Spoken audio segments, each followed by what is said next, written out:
I want to start with a bit of a challenge. If I ask you to name just one passage from the Bible, I mean, even if you've never been to church or you just know it from pop culture, you could probably quote this one. Oh, absolutely. Or at least the first line. Right. Yeah. It's arguably the most famous piece of poetry in history. It really is. It's the text everyone turns to when, the wheels fall off. Exactly. It's the funeral text. It's that somber, heavy, comforting thing people pull out when they're grieving or in the hospital. We hear it in movies, always in the sad scenes. But today, on this deep dive, we are doing something a little different. We're going to flip the script on Psalm 23. Which is so necessary, honestly. Yeah. Because while it is comforting in death, if you actually look at the source text, it's a blueprint for life. It's incredibly dynamic and, truthfully, it's almost aggressive in its logic. Aggressive is not a word I usually associate with "the Lord is my shepherd." Well, yeah, that's because we usually hear it with the soft organ playing in the background. But when you strip that away and just look at the text as a logic puzzle, it's fierce. Okay, I love that. So our source material today is tight. We're looking at just 6 verses, Psalm 23. But our mission is really specific. We aren't just reading it as poetry. No, We're analyzing it as an the argument. logic of the shepherd. So let's unpack this, because when we were prepping, you pointed out something about the structure that completely changed how I read it. You said the entire poem is actually a single argument. That's right. It's all based on the very first sentence. Okay. If you look at the structure, verse 1 is what we'd call the thesis statement. Makes this massive, almost audacious claim. And then verses 2 through 6 are the proofs. They're the evidence that backs it all up. So the thesis is, "The Lord is my shepherd, I lack nothing." I lack nothing. That is the lens. Everything else we read today has to be tested against that phrase. If you are a child of God, or in this metaphor, a sheep belonging to this specific shepherd, the definition of your existence is that you lack nothing. Which, let's be honest, feels contradictory to the modern human experience. Oh, completely. I mean, if you ask the average person on the street to define their life, they would probably define it by what they lack. We lack time, we lack money, we lack patience. We lack answers, we lack sleep. Right. So how does this ancient text justify a statement that seems so, I don't know, factually incorrect for most people? I lack nothing sounds a little like denial. It does, Yeah. until you look at the definition. See, verse 1 doesn't say I have everything I want. It says, the Lord is my shepherd, I lack nothing. The argument is that the lack is removed because of the relationship, not because of the inventory in your pantry. It's a statement of management. Management, exactly. Think about it. A sheep is livestock. Its quality of life is 100% dependent on the competence of the manager, the shepherd. If the sheep is skinny, fearful, lost, Yeah. that's on the manager. If the sheep is content, it's because the manager is doing their job. Yeah. The sheep's only job is to be there. The shepherd's job is to ensure there is no lack of what is essential. So if we accept that as the thesis, I lack nothing, we have to see how that actually plays out, which takes us to the first proof, right? Verse 2. He makes me lie down in green pastures. He leads me beside quiet waters. Okay, pause right there. The verbs tell the whole story here. Makes me lie down and leads me. Right. What stands out to you about that phrase, he makes me lie down? It sounds a little forceful, or maybe just authoritative, like a parent telling a toddler it's nap time, whether they want it or not. Yeah, you are tired, you are lying down now. It's actually less about force and more about creating the conditions for safety. Mm. And this is where the biology of the sheep really matters. You have to understand your subject. Okay. Sheep are prey animals. They're notoriously anxious. Mm. A sheep it cannot lie down if there is even a hint of trouble. So they have insomnia. Basically, yes. Unless 4 very specific conditions are met. A sheep will refuse to lie down if they're afraid.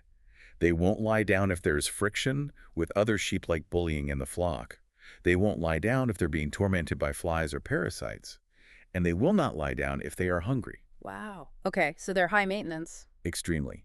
So for a sheep to actually lie down in a green pasture, the shepherd has to have already neutralized fear, friction, pests, and hunger. He has to have cleared the area. So when the text says he makes me lie down, it doesn't mean he wrestles them to the ground. Not at all. It means he has handled the entire environment. Exactly. He's dealt with the external threats so the sheep can actually disengage.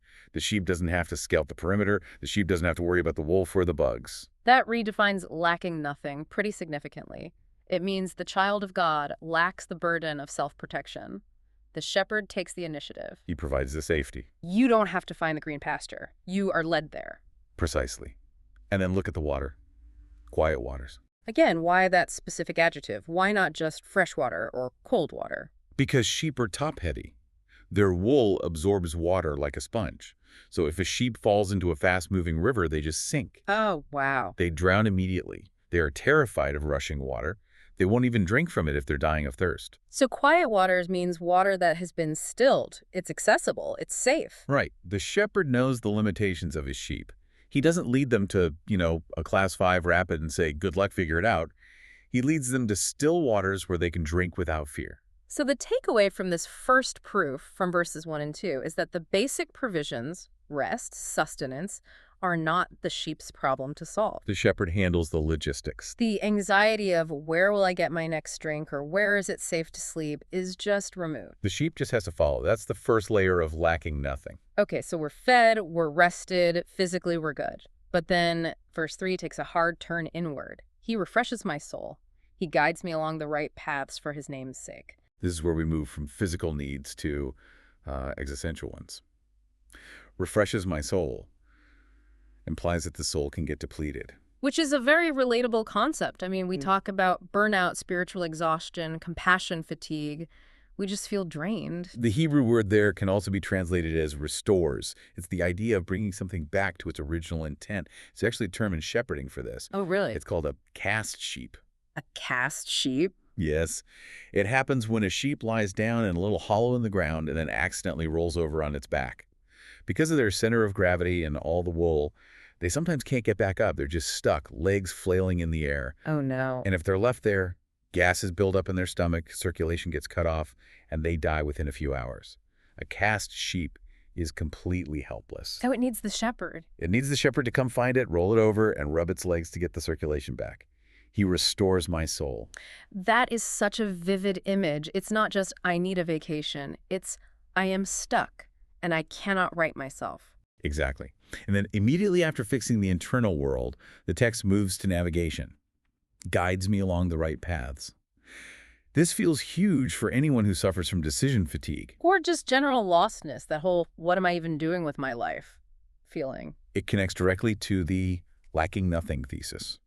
If you have a shepherd, you lack confusion. You lack a sense of aimlessness. You might not know the whole map, but you know the next step because you're following the guide. But here is where the logic gets really interesting to me. The text gives us the motivation. Why does the shepherd do this? Why guide the sheep? Is it because the sheep is so smart and valuable and cute? No. And this is the pivot point of the whole psalm. It says, he does it for his name's sake. It sounds, I don't know, almost corporate or selfish. Like, I'm doing this for my brand. I can see why it lands that way to our modern ears. But think of it more like a guarantee. If you hire a mountain guide to get you up Everest, and you fall into a crevasse because he took a wrong turn, whose reputation suffers. The guides. No one ever hires him again. Exactly. The guide's reputation, his name, is inextricably tied to your survival and your success. If he loses you, he is no longer a good guide. Whoa. Okay, so if I'm the sheep, my well-being is the shepherd's business card. Yes, that's the ultimate security. The shepherd guides you on the right paths, not just because he likes you, but because he's true to who he is. He cannot be a good shepherd if he loses his sheep. His character is the collateral for your safety. So lacking nothing isn't about my ability to hold on to the shepherd. It's about the shepherd's commitment to hold on to me to protect his own reputation. Correct. It shifts the weight right off your shoulders. You don't have to be good enough or smart enough to be led. You just have to be his. The pressure is on the shepherd, not the sheep. Which is good, because verse 4 is where the terrain gets rough. We've had green pastures, quiet waters, right paths, and now, even though I walk through the darkest valley, I will fear no evil. The valley of the shadow of death. It's the most famous line, and for good reason. And usually people stop at the spooky imagery, but I want to look at the logic again. The thesis is, I lack nothing. But verse 4 admits I'm in a dark valley, so clearly I don't lack trouble. I don't lack darkness. No, you don't, and that's a critical distinction. The promise of the shepherd was never the absence of the valley. Geography has valleys. Life has valleys. The promise is the absence of fear within the valley. I will fear no evil. Why? For you are with me. And that, right there, that phrase, is the most important grammatical shift in the entire poem. Did you Did you catch it? Wait, let me look. Okay, verses 1, 2, and 3. The Lord is my shepherd. He makes me lie down. He leads me. He refreshes. He guides. It's all third person. Exactly. The writer is talking about the shepherd. It's descriptive. It's theology. God is like this. God does that. But then in verse 4, I will feel no evil, for you are with me. Your rod and your staff. It switches to second person. Direct address. It switches to intimacy. It does. When things are green and quiet and life is easy, we tend to talk about God. We possess theology. But when we hit the darkest valley, we stop talking about him and start talking to him. The crisis closes the distance. That is profound. The darkness actually forces the relationship to become personal. It removes the abstraction. You don't need a theology of a shepherd in the valley. You need the actual shepherd. You need his presence. And notice the tools he mentions. Your rod and your staff, they comfort me. Yeah, I've always wondered about that. A rod and a staff are basically big sticks. How is that comforting? Here, have a stick. It's not about giving the sheep a stick. It's about what the shepherd does with them. They're two different tools with two very different functions. Okay, break them down for me. The rod was a club. It was short, heavy, often made of oak with a knot at the end. It was a weapon. It was used to bash the skulls of wolves or lions. It's for protection. Okay, so I lack nothing means I lack a need for self-defense. Exactly. Yeah. You have a defender. The sheep doesn't need fangs because the shepherd has a rod. Think about how much energy we spend trying to defend ourselves, our reputation, our rights, our safety. The rod says, I've got this. And the staff. The staff is the long stick with the crook at the end. That classic shepherd image. That wasn't for hitting. It was for maneuvering. It was used to pull a sheep back if it wandered too close to a cliff, or to lift it out of a hole, or just to gently guide it. It's for correction and rescue. So the comfort comes from knowing I have a weapon protecting me from my enemies and a hook protecting me from myself. Right. You are safe from the external threat and the internal error. That is why you can walk through a death valley and fear no evil.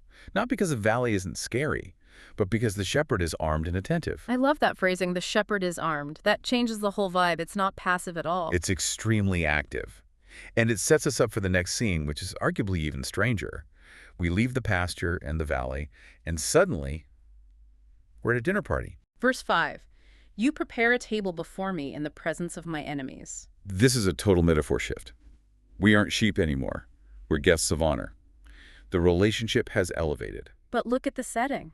In the presence of my enemies, this isn't a private dinner. The enemies are there. They are watching. This is a scene of public vindication.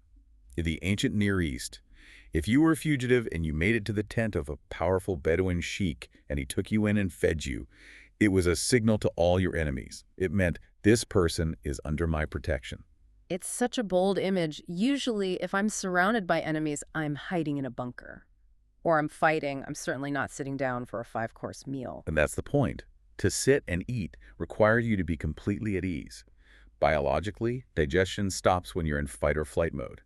If you are eating in front of your enemies, it means they have been rendered powerless. They can watch, but they cannot touch. It's a power move by the host. It absolutely is. It's a declaration. This is my child. I am feeding them. I am honoring them. And you, the fear, the accusations, the threats, you have to stand back and watch. And then it says, you anoint my head with oil. My cup overflows. Anointing is another one of those words we just gloss over. In that culture, coming in from the desert, you'd be dusty, your skin cracked and dehydrated. Anointing a guest with oil was the ultimate sign of welcome. It was soothing. It smelled good. It was healing. It was the host saying, you are special to me.